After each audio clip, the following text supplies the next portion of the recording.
Welcome to the Care Right podcast, your go-to resource for all things elder care. Guiding us through this journey is Annalee Kruger, the founder of Care Right Incorporated, and she has been steadfastly supporting families across the United States. Each episode brings you expert insights, innovative strategies, and practical advice, ensuring that you're well equipped to provide the best possible care for your loved ones. Expect to gain valuable knowledge, learn from real-life stories, and get inspired to take action in your own caregiving journey. So buckle up as we dive into an in-depth discussion of elder care planning and together embrace the journey of caring for aging loved ones on the Care Right podcast. Welcome to Money Sense. I'm Julie Ellenbecker, president of the Ellenbecker Investment Group. Ellenbecker Investment Group is located in Pewaukee, just east of Highway 164 and Capitol Drive. We are in the Town Bank building, and we also have a second location in the village of Whitefish Bay, which is an Equitable Bank building right across the street from Winkies. If you're from the area, you know where Winkies is, and we are just right kitty corner from there. If you'd like to stop in to either of our locations, please feel free to do so. If you would like to see what the locations look like or put a voice with a face, you can check out our webpage at www.ellenbecker.com. You can also find on our webpage some of our newsletters that we keep several back stock of our newsletters, and you'll be able to really look at some of the information that not only we're going to talk about today, but many, many, many other topics that we use on our radio show and that we really try to focus on from an education standpoint. So my guest today is Annalee Kruger, and she is the president of Care Right here in Milwaukee, and she has been on our radio show recently. She has been in our newsletter, and we recently also just provided an educational seminar for our clients and the public on senior living and what to know. And there's so much to talk about, and I know in past radio shows we haven't had enough time to get everything out there. So today we're really going to focus on what to think about with the holidays coming up, what to look for, how to really prepare yourself and prepare your families for changes that are coming without it necessarily being in a time of crisis. So with that, we'll take a real quick break, and when I come back, I will introduce you to Annalee. Welcome back to Money Sense. I'm Julie Ellenbecker, president of the Ellenbecker Investment Group. And my guest today is Annalee Kruger.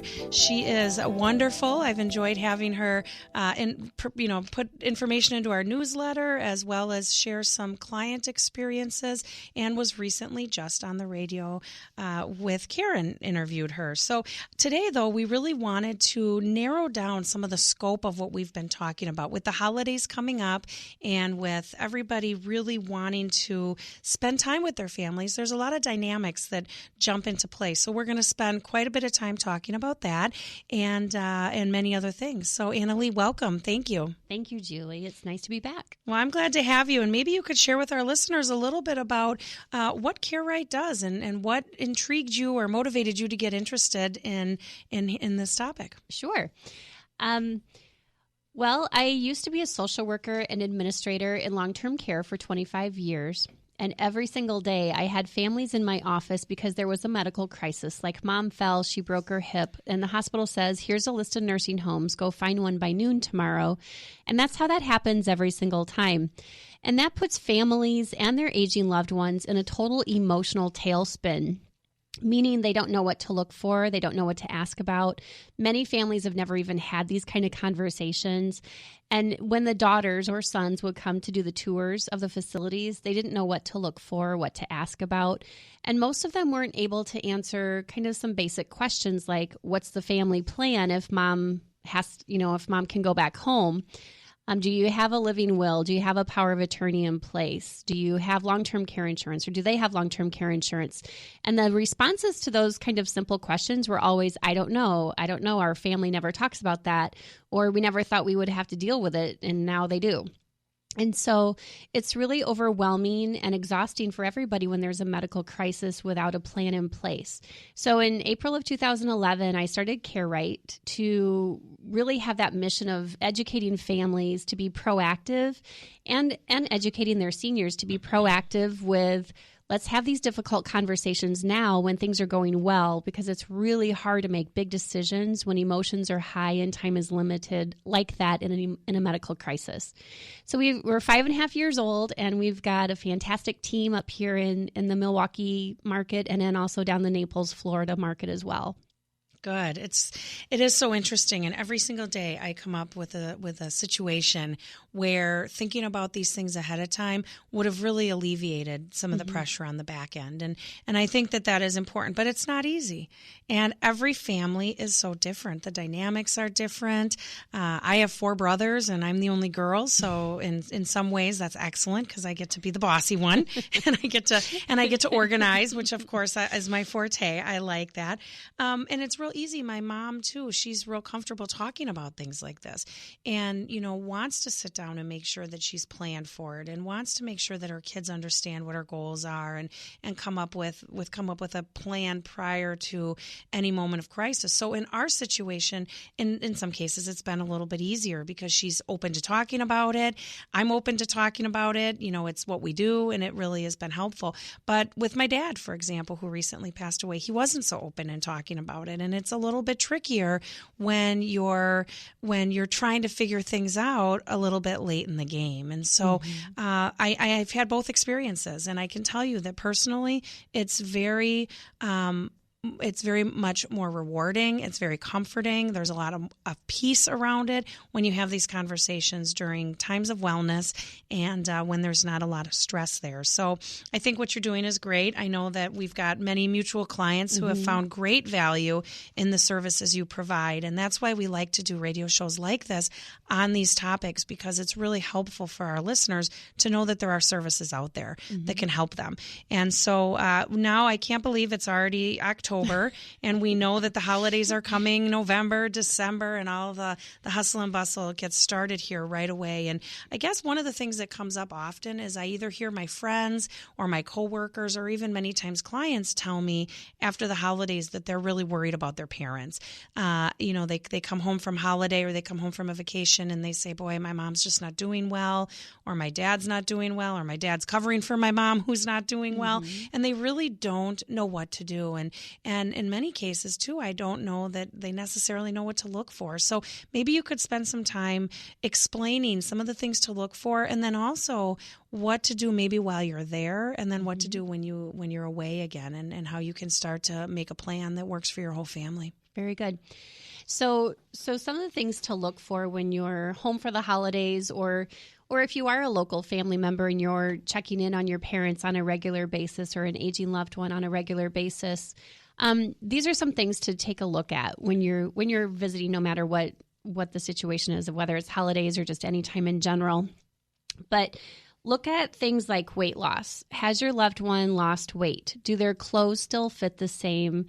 Are their pants hanging down on their waist? Because that alone can be like a fall risk right there if they're tripping over their pants. And look to see just overall how their clothes fit is a good thing. Also looking at their shoes, making sure that they're wearing appropriate shoes so that they don't fall, because falls is a big trigger for what causes nursing home admissions. Is 80% of nursing home admissions is because of a fall. So you really want to be as proactive with looking at these things as much as possible. So looking at their shoes, looking at their clothes, looking at their refrigerator, and looking in the refrigerator to see what they're actually eating. Now, keep in mind, a lot of folks have been through the Depression and they do not like to throw things away. So they will eat the most horrid things that you and I would never eat.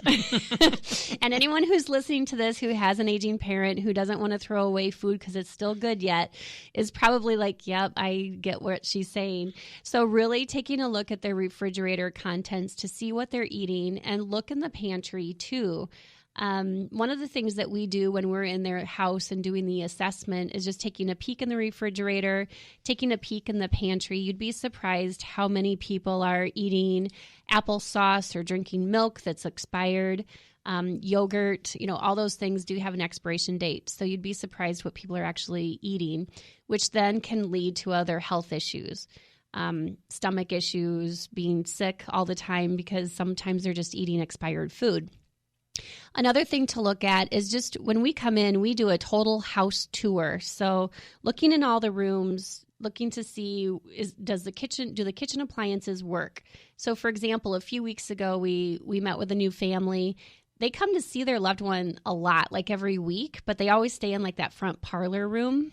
Well, when they had us come in to do the assessment, we go through the whole house, and the whole kitchen was full of fruit flies because she had bananas out on the counter and her garbage disposal wasn't working. So it was like the sink was full of water and food and all this kind of stuff, and there were flies and bugs everywhere. And so we also looked in the bathroom, and it was pretty clear that there were some toileting issues that she needed assistance with. So really taking a look at that whole house, looking at what systems you can put into place that will make their life easier. So, for example, what is their medication administration system? Sometimes, when we're coming in to do the assessment, we'll ask, what's your system you have in place for medication? And they'll literally come out with this shoebox full of medication with like 70,000 different pill bottles, right? Well, you and I wouldn't even be able to keep that straight. So having someone who's in their 70s, 80s, or 90s trying to keep track of their medications can be really tricky. So we really want to find out what systems do they have in place. It may be a point of where someone needs to come in and set up their medications in those little medication weekly dispensers. So it's not so confusing for them, because if they don't take their medications properly, if they overtake their medication, that can cause problems. But if they don't take the medication that they're supposed to take when they're supposed to take it, that causes problems too. And so there's, looking to see what kind of systems they have in place. Also, some things that people don't think about are like, are they falling and how are they falling? When we come in, we do a fall assessment, and when we find out, okay, what happened before the fall? Were you walking? Did you trip over something? So really making sure that their pathways around their house are clear from obstacles and boxes and stacks of papers and those kind of things. Checking to make sure that they're wearing their appropriate shoe wear. And also, if they're supposed to be using a walker, making sure like the tennis balls are still good on the walker and those kind of things. But also the bedroom is a good place to look too, because sometimes people slide right off their bed and they fall because their Afghans or their sheets are too slippery. So really looking to make sure that the furniture height is the right height for them. You don't want it too high and you don't want it too low. But also making sure that the material of the sheets, the material of the bedding isn't slippery, that they just slide right out. Looking at the bathroom to see if there's any kind of obvious issues that way. Looking to see if they've lost the weight, looking to see what they eat, making sure that the appliances in the house are working, like the garbage disposal, like the dishwasher, making sure the freezer is actually freezing the food like it should, and also checking to make sure the washer and dryer are working, and also cleaning out the dryer vent. 75% of fires occur because the dryer vent hasn't been cleaned out.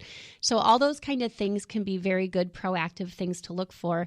Also, making sure that the fire alarm and smoke alarm batteries are changed out. So all those things that we can do as family members to really help our aging loved ones be safe at home for as long as possible. Other things to look at is in the bathroom, if they still have the tubs in the bathroom and their goal is to age in place at home and stay at home, it's worthwhile having that conversation of, a walk-in shower would make your life a lot easier. And one thing that I always tell families and our clients is that if they have a tub, those old ceramic tubs and skulls never mix. The tub will always win, and you'd be surprised how much damage someone can have when they either slip off the toilet or fall into the shower and they have a tub. So we always look at what other kind of renovations possibly can be done to the house if their goal is to age in place at home. So those are like physical things to look at. Looking at emotional things, like does mom seem like she's happy? Does she cry? Does she talk about how lonely she is? Does she seem lonely? Does she seem depressed? Holiday times can be really joyful, but they can also be very, very difficult for people who have lost loved ones, especially around that time of year. So looking at them from an emotional perspective too, how would they describe their quality of life? How would you describe their quality of life? And then looking at things from a cognitive memory impairment perspective too. Do they seem like they're remembering their appointments? Do they remember their doctor's appointments? Are they remembering to take their medications? So looking to see if there's any kind of memory issues that are a concern. Do they get more confused, agitated, restless, anxious in the afternoon? If so, they could be what's called sundowning, which is very common with people with memory impairment. So just having a good sense of how well are they doing at home. And then from an exterior house perspective, always looking around like the foundation of the house to make sure that there's no cracks and mice coming in and those kind of things. Looking to make sure their windows are in good repair. You know, a lot of people don't want to fix things because it costs money, right? But not fixing things also costs more money in the long run. So looking to make sure that the general condition of the house is good. And then there's the other thing, the driving issue. Yeah, everybody looks at me like that too. They're like, oh dear, the whole driving issue. So if they are still driving, take a walk around that car to see if there's scratches, dings, dents. All of those kind of things can be very telling as far as if they should still be driving. One of the questions that I have for our families is, okay, daughter Sally, how comfortable do you think you would be if you had to ride with your mom? And if there's any kind of reluctance at all, then it's worth having that conversation about what are we going to do with mom's driving. So that's a whole nother radio show. But but looking at the car to see, you know, is the oil changed? Do the tires, especially heading into winter, are the tires in good repair if they are still going to be driving? And make sure that the heater works, and also in the house checking to make sure that heater works too. So those are just a few things to think about: weight, medication, safety at home, checking around the outside of the house, checking the appliances, checking for any kind of memory impairment, and also keeping an eye on their mood. Wow. That was a very good list stuff. Right off the top of your head, too. I know. I can tell that you do this every day. And I've had coffee. And you've had coffee. And I was thinking of all of those things and how, you know, it is so important with aging parents and grandparents. I already have my, you know, mental notes in my mind what I need to be looking at over the holidays. The one thing, too, that I encourage my clients to look for when they go to their parents' house is their financial situation, and try and understand, how are they handling their mail? Is there this, you know, overabundance of mail building up in the office or in the kitchen? Are they opening their bills? Are they paying their bills? Because oftentimes I will hear an adult child saying, you know, their parent's phone got cut off, or the heat didn't get paid, or something like that. And it really doesn't come down to them not wanting to do it or them being able to afford to do it. It comes down to the organization and from a cognitive standpoint, being able to stay on top of their bills. So a great idea is when you go home this holiday, you know, see if you can get access to some of the passwords and some of the things that will allow you to help with some of the banking stuff if it becomes an issue. Making sure you set up as much as you can on automatic pay so that it's a little bit easier for your parent to stay on top of those things. Because if you go home and there's stacks and stacks of unopened mail, that's a real red flag as well. So that's a lot to think about, and it can become very overwhelming for a person to have to think of all those things for their parent, especially when they're trying to do it for themselves and their own family, and maybe it's part of their job as well outside of the home. That can be overwhelming, I can imagine. It is overwhelming. And the other thing, too, about some of our seniors and those of you that have aging relatives that you're checking in on, you can understand and relate to this. They don't always want to be very forthcoming and open about what they actually do have for you know, money and struggles that they're having at home, because they're usually afraid that, hey, if I let my family know that things really aren't going real great at home, they're going to want to put me in a facility. Right. Well, and that's not always necessary. You know, there's a lot of services that can be brought into the home. And just being aware of whatever issues are coming up, like the bill pay and not being able to handle their mail properly. Those are really good things to be looking for. And those conversations can be really dicey because people don't want to give up their sense of independence. So if you do try to have those conversations, it's not a matter of them giving up their sense of independence. You're actually giving them more independence by letting them focus on what they are doing well and what they can do well, but also bringing in some supports on what issues they aren't maybe being as successful as they could be. Well, and of course, we haven't talked about the sibling factor very much, but, if you have 3 or 4 or 5 kids home for the holidays, it's oftentimes you'll get 3 or 4 or 5 opinions on how things are going, and that can be really challenging as well. Right. So this happens pretty much every single day because everybody has their own perspective of what their goals, what their parents' goals should be, how their money should be spent. And then, of course, mom and dad have their own goals, too, which is really good. So it really helps to have that family meeting. And when I say that, I'm talking about like the family meeting. So where are things at financially? What do you have in place? Do you have your living will? Do you have long-term care insurance? Who's your financial advisor? Who's your CPA? Who's your attorney? Now, a lot of times families have tried to have that conversation with their aging loved ones and they get nothing but pushback. And then at some point, they just quit trying to have these conversations because the relationship strain is so intense that they just stop trying. So one of the things I thought we could talk about a little bit is how to have that difficult conversation. And I always say use leverage because leverage is what you use in every situation in life anyway. So when families say, well, that's great, and I see the value in knowing what the situation is, the financial picture and the health picture, but how are we supposed to get mom and dad on board? And that is the $1 million question. So one of the things that I talk with families about is, use leverage. Did your mom just have a doctor's appointment and the medication needed to be changed or weight loss needed to be changed? Weight loss happened, whatever doctor's appointment they just had, that's something that you can use as leverage. Mom, you've lost some weight. Let's have some conversation about, our short-term goals and these long-term goals too, and use that doctor's appointment as leverage. Another thing to do is if you just came out of a medical crisis, like mom just came out of the hospital or she just graduated from the rehab center. Wow, mom, that's great that things are going okay now, but boy, that really taught us that we are really unprepared for these next few years. And using that experience as leverage to have these kind of conversations too. And also speaking from the heart, saying, Mom, we're in uncharted territory here. We don't know what to do to help you have the best aging process that you can. And so we need to have someone come in and help facilitate these conversations. So just speaking from the heart and say, we're in uncharted territory. I love you and I want the best for you, but I don't know what that means and how to make that happen for you. And so that's something that you can do too, is just have that neutral third party person. That's one of the things that we do. And I know that you have a team at your firm too that does that as well. And just really having that neutral third party person can really make that conversation go much more smoothly.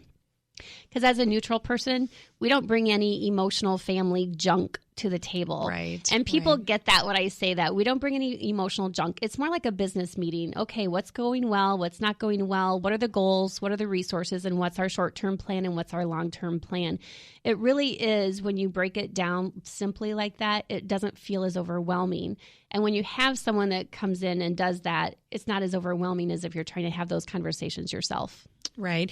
Annalee, let's take a break. And then when we come back, I really do want to spend time on what that family meeting looks like and what the process is. And is it, it's sometimes hard to bring up too. I know this person or I know this firm that offers this. And maybe you can give some really good tools and tips for our listeners on what that looks like. So we figured out right now during this segment how to recognize the need.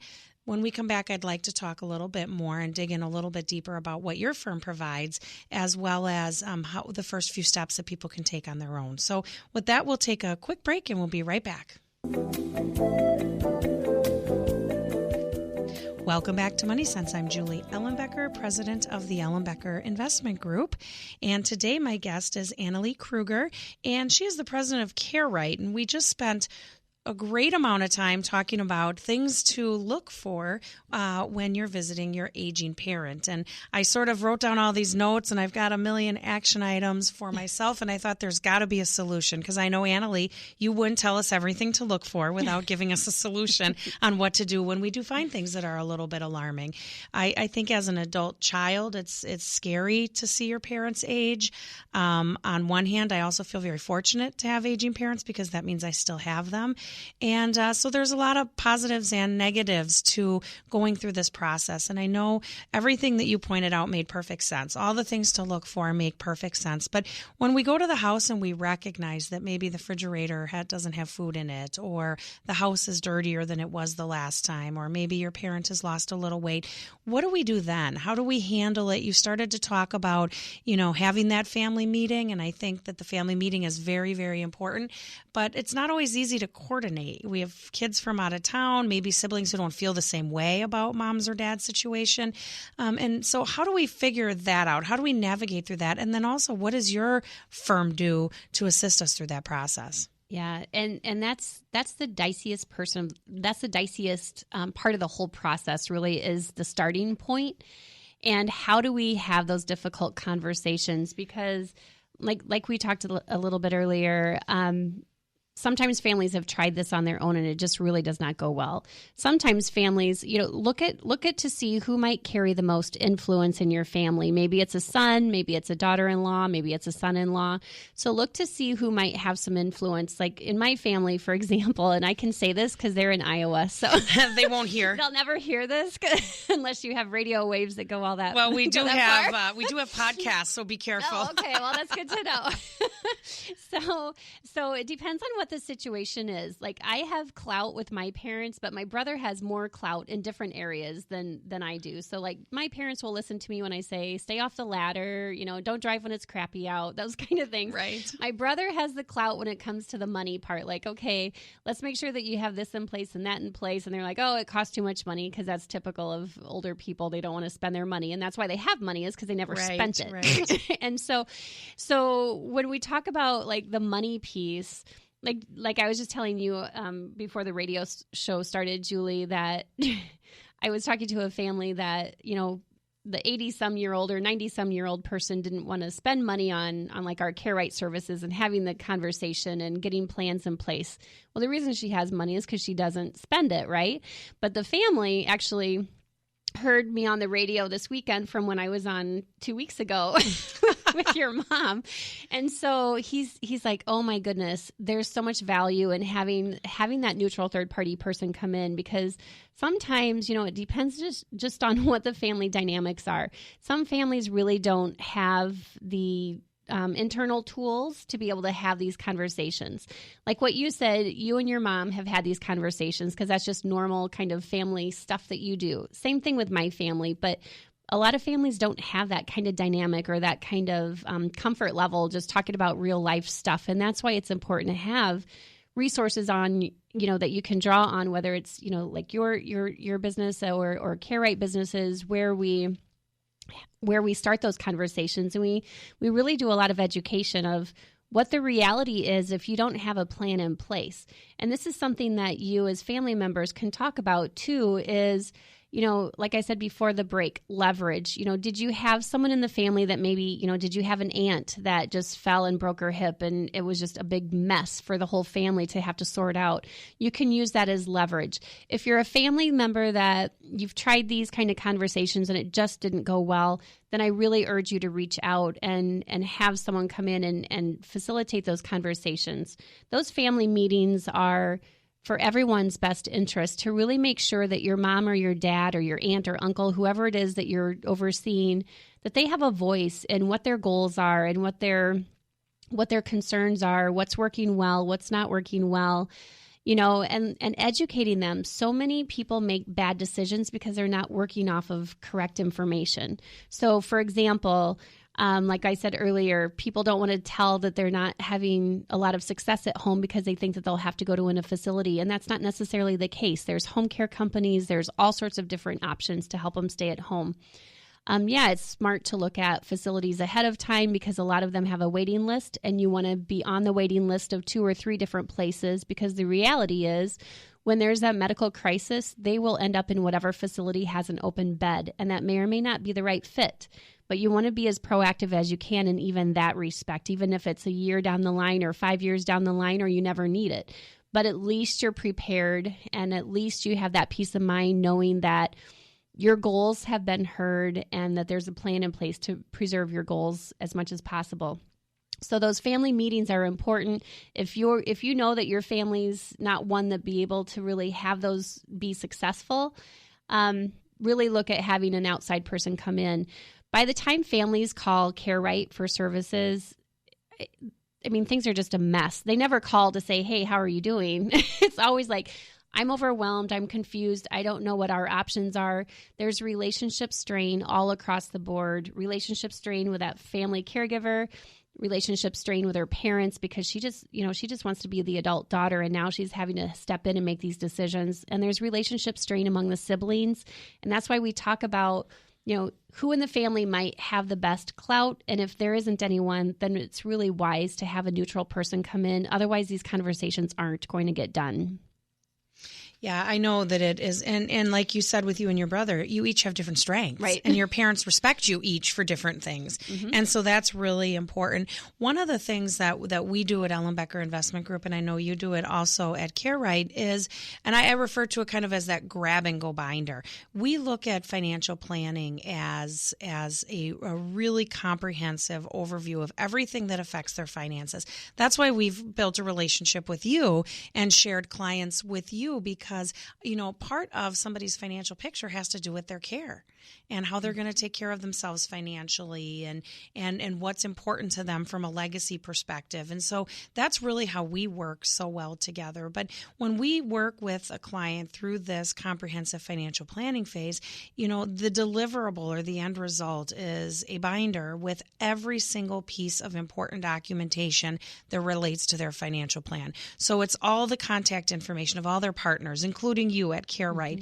Mm-hmm. It's part of all of copies of the estate plan and the tax documents and the retirement accounts and, the life insurance and the property and casualty insurance and the funeral plan, and all of that is in one place so that if something happens to a spouse, the other spouse knows exactly where to find it, or the adult children know where to find it. And that's what I really coach my clients on. I say, here is your final, packet of information with every single thing that is important to your financial plan.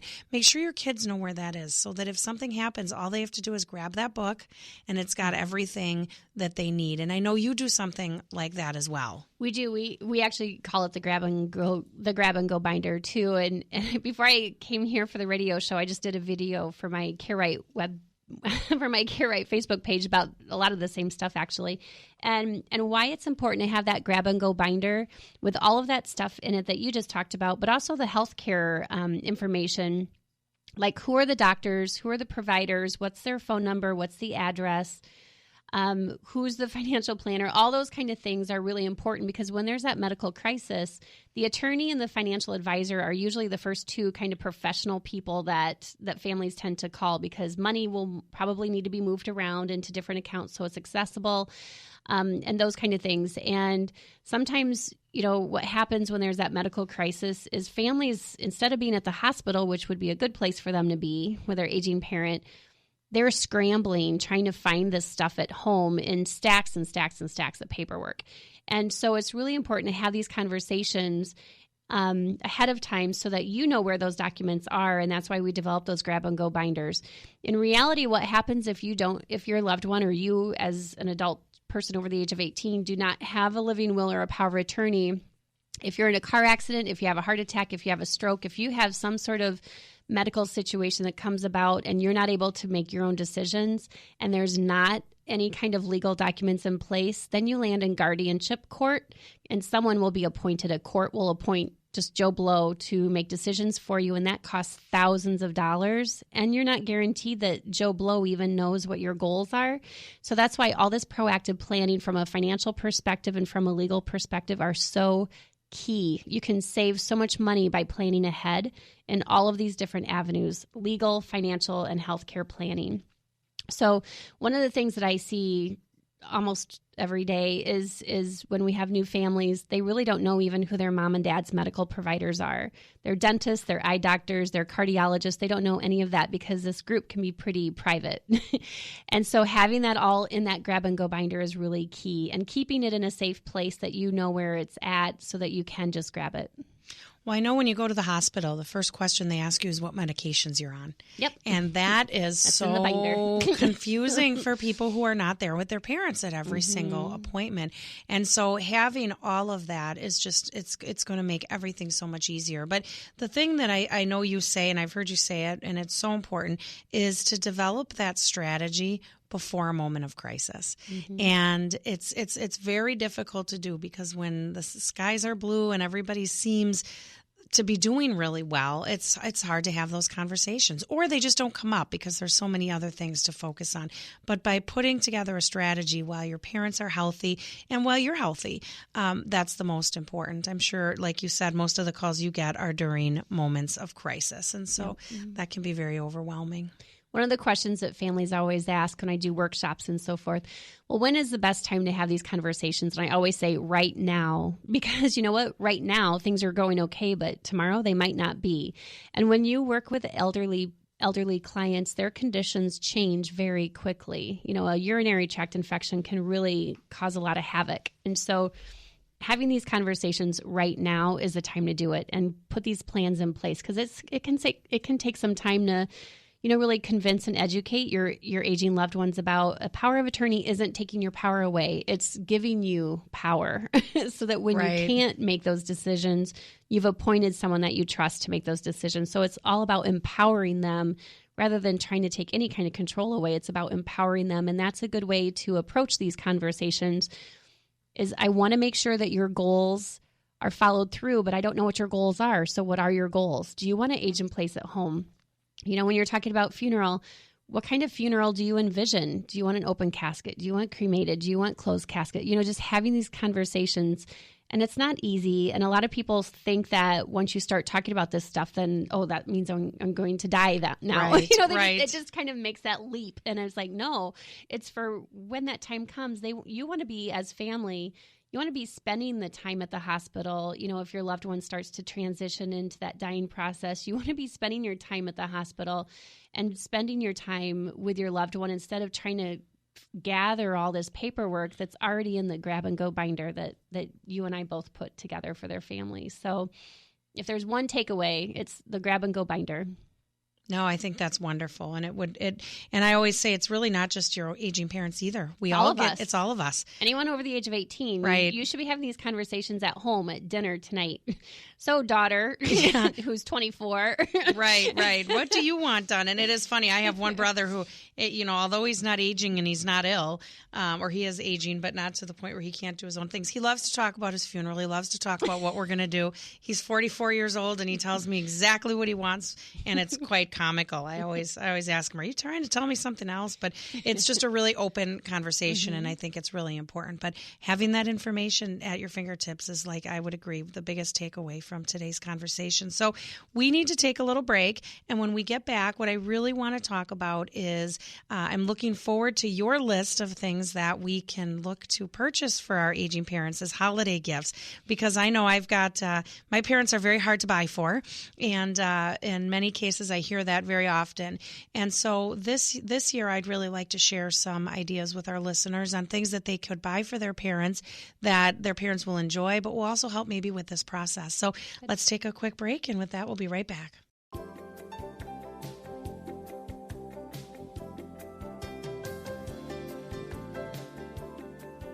Welcome back to Money Sense. I'm Julie Ellenbecker, president of the Ellenbecker Investment Group. And my guest today is Annalee Kruger. And we are talking all about aging parents, aging loved ones, and all the things that really are important to watch for as you're spending more time with them. With the holidays coming, it's very typical that we spend more time together. And there are a lot of things to look for. Annalee did a great job breaking those down for us, and then also gave us hope on how to handle some of the things, because it was a long, daunting list.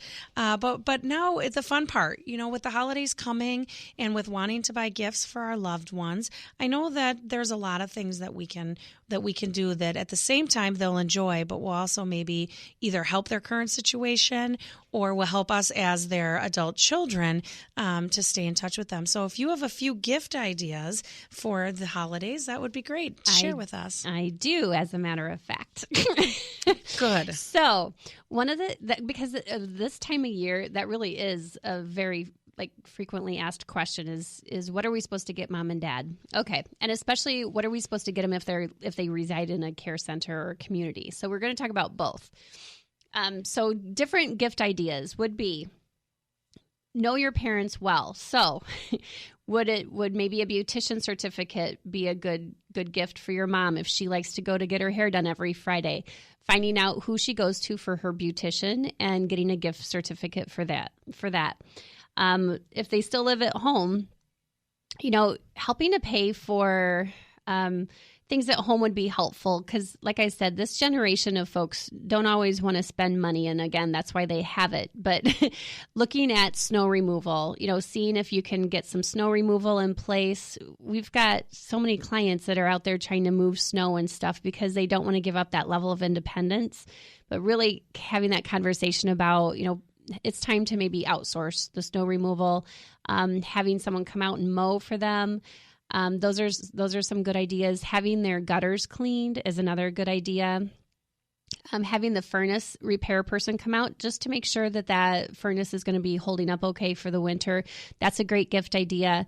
And then also keep in mind that elderly people, they tend to get dehydrated very quickly. So making sure that they have, and they don't always want to eat very well in the winter time too. They'll eat a lot of soups, and soup, if it's store-bought, tends to have a lot of sodium, and that's not always the best thing for our aging loved ones because then they swell up. And so having even, and I have people in my network that do home-cooked meals for our clients as well that are nutritious. They're not the canned food. They're actually like homemade food.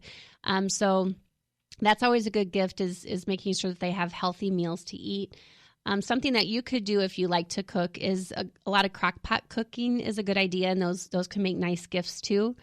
As we get older, our skin gets more frail and thin, and so making sure that they have enough lotion.